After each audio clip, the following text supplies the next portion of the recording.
Well, here's a figure I never thought I would get. Specifically WCW branded hardcore hack, the Sandman. Not really the best time of his career, but okay. Kind of getting it for this, mostly, but see that later. I won't give him too much credit for throwing this in the Monday Night War line, because it's just a redo of the Sandman, of course. Or is it? Because it's a little different. Here's like the normal Sandman release. You can see very different color skin. I don't know if this is like color tinted to represent liver failure or what more, and this is like more normal skin tone. Is that what's going on here? Completely different hair. I don't know if he maybe did kind of get it lighter. He did kind of do the frosted tips 90s or something. The shirt is a little weird because it's not Velcro in the back. It's the fully sealed, but usually they only give those with Ultimate Edition figures because you can pull the arms out. So they really don't want you to be taking the shirt off. Might be a little difficult to pull off and put on. I guess what kind of sucks is this one should have like some piercings, like some earrings, or like the kind of eye piercing or something, because it's right there in the packaging pictured as well. So that would have been a nice detail here. I think it's the same face, but man, it looks drastically different, doesn't it? And then of course the attire is pretty simple, black pants and a gray shirt, but it does have like the little black trim on the collar and arms. Like typically he would wear like some kind of shirt, like a band or something like that specific. So obviously they can't do those. You know, this one he should have like his own Sandman shirt, but even it just came with like an ECW shirt. Close enough though. I have a video on this one if you want to see it more up close. Comes with about the same kendo stick there, and then he has the barbed wire wrap. I think I put my other Sandman one around like a Tommy Dreamer figure. Kind of hate to remove this because they put it on there so nice and tight. Like it's really cool looking actually. This is kind of better for hardcore hacks look. They'd always come out wrapped in the barbed wire. Kind of unique to like somebody in WCW. Not a lot of people coming out wrapped in barbed wire, so not that that was super common in ECW or anything either, but this is the WWF versus WCW line, so it's kind of cool to have him in here like that. Just another wrestler I can put with the WCW roster, even if he is mostly known for his ECW persona and run and stuff.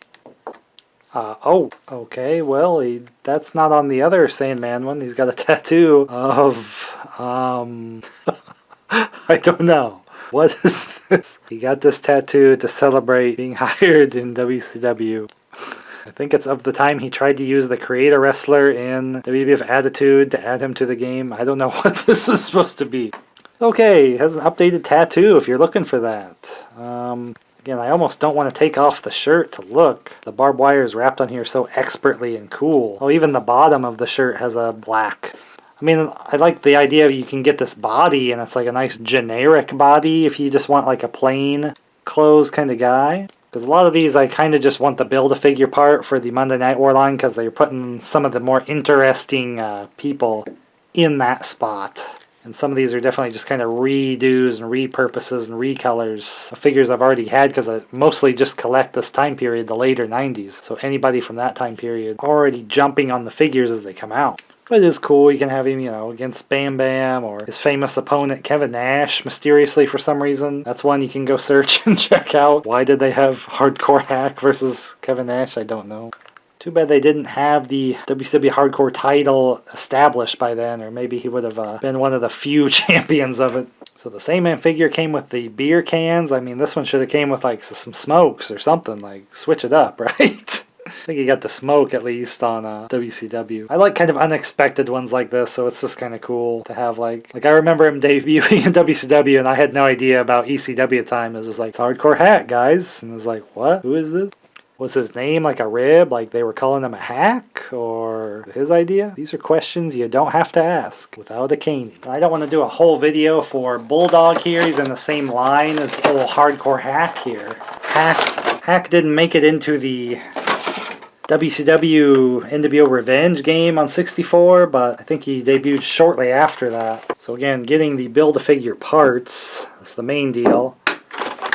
But British Bulldog was in that game, but this attire isn't it. I wish it was like the attire from that game. It would have been a lot more cooler and better for my collection. So kind of based off of that. Adding in Hardcore Hack, kind of an exception to the rule for me. Because I still get guys that are part of the roster from that time period, even if they weren't in the video game. They went 1995 for this Bulldog figure. So that's still part of the WWF on Raw. So he's not going to fit in too much into my collection. I just wish he would have had the attire. I think he had 2 attires in that game too. He had the pants with the British flag and he had tights that they could have done, like short tights. So not the choice I would have went with for like the really hot and heavy time period with the Monday Night War, but grabbed it because I got to kind of jump on these so I can complete that Build-A-Figure. But when I get to complete that one and some others of this line and anything based out of the late 90s here that Mattel does with these figures, this is where I'm going to be opening them up and showing them as my collection grows. So hopefully I'll get to see in the next video.